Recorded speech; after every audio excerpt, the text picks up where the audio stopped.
میں دانیہ کاش اور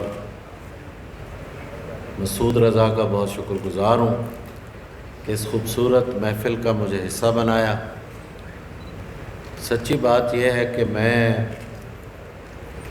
جب آیا تھا تو اندر سے بالکل خالی تھا، پھر یہاں ایسی چیزیں سننے کو ملیں، شانزے کی پرفارمنس دیکھی نظم پر، پھر شایان تھے جنہوں نے غالباً گٹار پر ایک گیت سنایا، اور اکبر علی تو وہاں لے گئے کہ میں اس وقت اندر سے بہت روشن ہو گیا ہوں، بہت بھر گیا ہوں۔ سلامت رہو، اللہ خوش رکھے۔ باتیں بہت سی ہیں کرنے والی۔